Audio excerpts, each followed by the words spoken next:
Guys, GetIva.ai launched just 5 months ago by Valdis and his partner, his co-founder, Zeno. Four others on the team. They're bootstrapping so far. They've each put in several $1,000s to help fund the business. They're about to land their two first paid pilots in the e-commerce and hospitality/travel niches. One of them will be a flat fee 5K payment up front. The other will be $149 a month as they test to determine what space they want to go down. They're focused on building a tool that helps these brands, these industries with great customer support using AI, ChatGPT, etc. We'll see what happens next.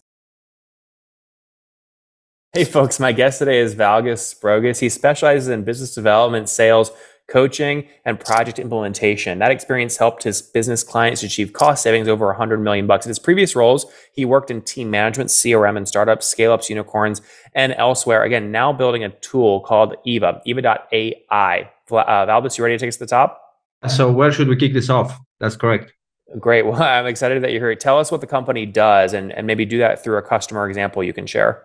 Yeah, so what we do is basically we're building an enterprise customer support solution that pretty much cuts the customer support costs by as much as 97% and ultimately delivers the response of any customer type queries in 10 seconds or less. Mm-hmm. And this is actually where what we're doing and what we're building. So this is for the industries and clients who need to kind of scale this at large and who need to cut costs on operational matters, basically to serve their customers better, faster, and more efficiently. It's really hard to build a tool for everyone who's doing customer support because there are so many different people doing customer support. Are you building a specific niche or industry? Right now we're looking at clients who basically have a lot of inquiries coming in. So a lot of basically requests from customers, and the focus is going to be mainly in the beginning in handling the complaints and kind of handling all the issues which are very tricky, where people need to kind of understand the context. So the tool that we're building is also understanding the context, what the people are asking, and then basically getting the right answer, putting together it using the API, the automation, and AI, and getting back to the client. But Valdis, are you targeting any specific sector, sales tools, the travel industry, hospitality? Yes, I know what you mean. So right now, yes, we would like to ideally in the beginning kind of go hard on exactly like travel space and actually, hospitality, we would say this, and also the e-commerce as well. So these are kind of the three segments. Those are, again, three very different support systems, right? An e-commerce brand does support very different than a hospitality brand or a travel brand. So I guess, do you come from an e-commerce background, or why are you focusing on these spaces? Yes, we come from both of our cases. Like Zeno, let's say, comes technically and from kind of the efficiency side of things of the startups that have done something similar and built custom solutions to different industries, and specifically, yes, to e-commerce and kind of also travel companies. And I come also from the background where we worked with a lot of clients, basically in terms of business. What they were doing was the span was pretty wide in terms of the travel. It was hospitality. It was making also payments internationally. So I understand we both understand the space equally well. So understand what's kind of the driving problem there. The driving problem, although they're quite big industries, is the same. They have a lot of inquiries coming in terms of complaints, in terms of requests, in terms of, let's say, things that they need to amend, change, like e-commerce does with the products. And let's say the booking.com, for instance, has the same with booking hotels and flights. So it's the principle of what the customer eventually wants at the end to receive is somewhat similar. So that's why I understand the systems and the process, like how it works in the back end. What are these customers paying you on average per month to use your technology? So right now we are launching our first pilots actually. So with the clients, so we're very early on right now. Okay, so pre-revenue, no customers yet. Yes, exactly. So how are you structuring the pilot? Is it a paid pilot or free? This depends on kind of how big is the kind of ask what they want to do with us. So right now the two pilots that were lined up that we're going to do in November. So one is going to be a longer pilot where we're going to have a custom pricing. So we're going to discuss, because this will be an implementation of a project where the company will not hire anybody in the support and will solely use just us. So it will be a full automation right from the get-go. And that's why. And what will you charge for that, do you think? It would be somewhere similar to what a bigger company would charge for licensing. So we would put a flat fee for the beginning for integration. All the work would be $5,000. 5,000. Yeah, it's $5,000. Yeah, $5,000 in the beginning. And the other one, we're actually offering them to start off with a very kind of our lowest plan that we have in our pricing, which is $149 a month. Oh, what's going on there, YouTube? Good to see you guys. Now imagine this. You love watching these interviews with SaaS founders, but imagine if we took all of the valuation data out from over 2,807 interviews I've done manually. Saves you a lot of time.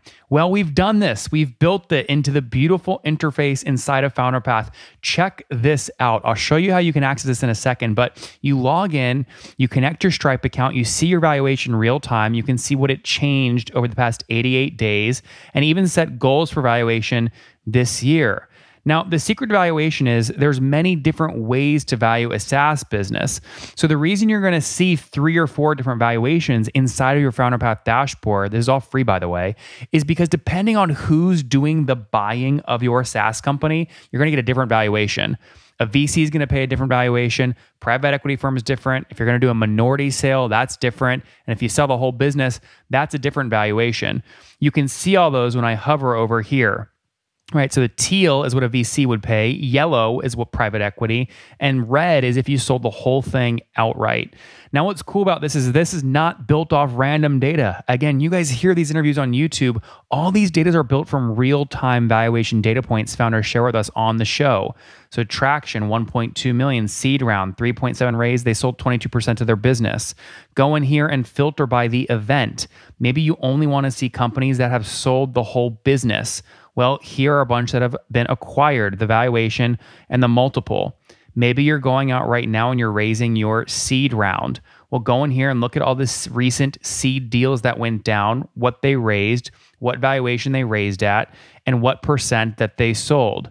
There's never been a larger data set of SaaS valuations than what you can get now inside of FounderPath, and we're thrilled to bring it to you. All right, we're going to go back to the YouTube video here in a second, but if you want to check this tool out, if you want to jump in and sign up, you can check it out for free to get your valuation at this link, founderpath.com/products/valuations. Or if you go to founderpath.com and hover over products, click on get your valuation here, and go ahead and sign up to give it a whirl. Again, all that valuation data live right inside the platform. I hope to see you there. All right, let's jump back into the interview.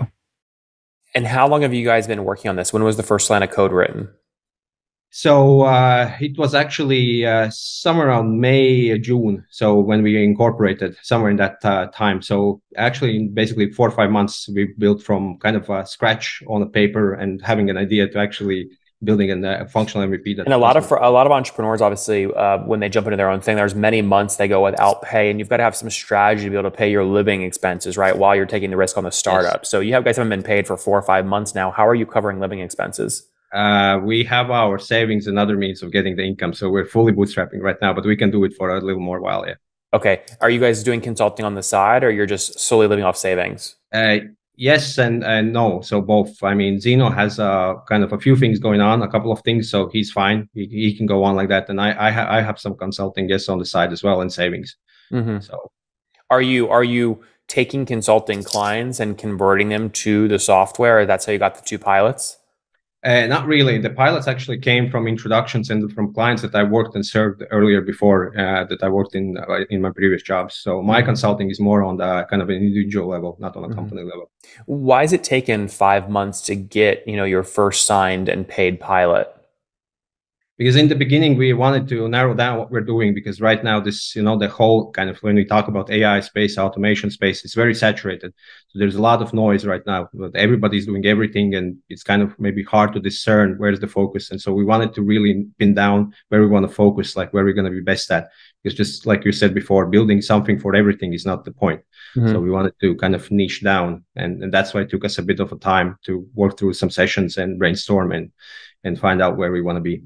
A niche focus to me would sound something like we're serving e-commerce brands that are selling between $1 million and $2 million per month with under 100 SKUs. But that's not the answer you gave me when I said, what are you focused on? You said hospitality, travel, and e-commerce, which to me sounds very broad. Yeah, I think that's a journey we're on right now that we're narrowing down. I think it's sometimes for startups in kind of the stage we are at, it's really hard to narrow down immediately the same customers, because that kind of also limits your capability of getting those clients, right? So that means that we have to be very specific in what exact type of client we want. So maybe it might be even harder and take longer us to get it. So right now we're going to spread that focus out, and then we're going to narrow that down.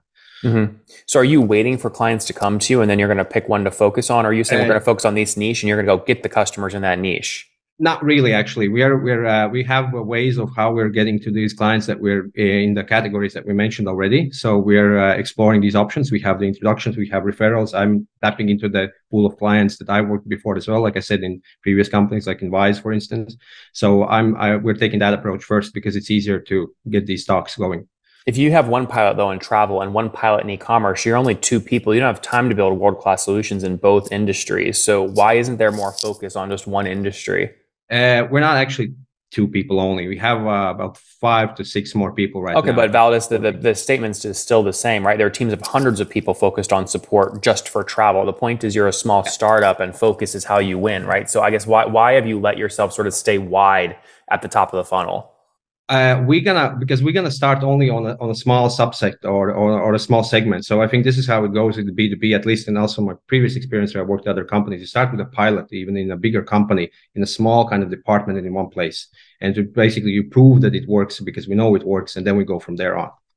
I'm just saying though, to maximize I agree with that, but to maximize your success, you would say we're going to do what you just articulated, but only for e-commerce brands. But you're going to try to do this for e-commerce brands, travel brands, and hospitality brands. That's like you're diluting your ability to focus on building world-class in any one space. Yeah, no, for sure. I mean, that makes sense. And that's what we want to try out because we have a feeling that even though we're on kind of on equal footing in maybe in all these 3 categories, we know that we're going to be definitely excelling in one more than we do in the others. And I think that's what we wanted to quickly test it out and just go for that one. That's the whole point. Not that we obviously want to spread out, and be everywhere and then we're eventually nowhere. I mean, that's you mentioned 6 people, you're pre-revenue. How have you convinced the other 4 people to do work for you without paying them? Well, we have means. We are actually paying something to those people, so they're not entirely working for free. And that's what I'm saying with your bootstrapping and living off of savings. So okay, so you've invested your own personal money, and Zeno has to pay some of these folks. Absolutely, goes without saying. How much have you put on the line? For my side right now, it's just been a few thousand. I think from Zeno, I can't speak for him. Would have to ask him, but I think he could be maybe a bit more from inside. Does that make you nervous? I mean, I don't know how thousands of dollars is relative, right? Is that a lot of your net worth? Not a lot of your net worth? Relatively, it is. I mean, because I have family to keep up with as well, right? And now I'm also dependent on the fact that my wife has to work, right? And I have kids and stuff, and I have liabilities. So of course it is. And I mean, you have to kind of take out the books and start to pencil everything down and think, how long you're gonna run and. Do you call it a day or you continue pushing it, right? Yep. Well, Valdis, we're certainly rooting for you, and thanks for being so open and transparent. In the meantime, though, let's wrap up with the famous 5. Number 1, what's your favorite book? What's my favorite book?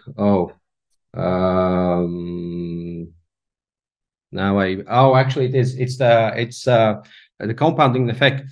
Forgot. That's good. That's good. Number 2, is there a CEO you're following or studying?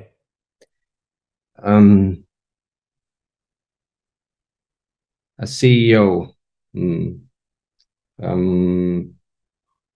I think, let me quickly check. There was.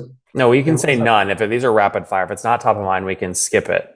No, I can find a person, but okay, let's write down. I think Arnold Schwarzenegger is actually CEO of his own company. So I would write him. I actually admire him and have been following him, for instance, since forever. Number 3, what's your favorite online tool for building Gediva?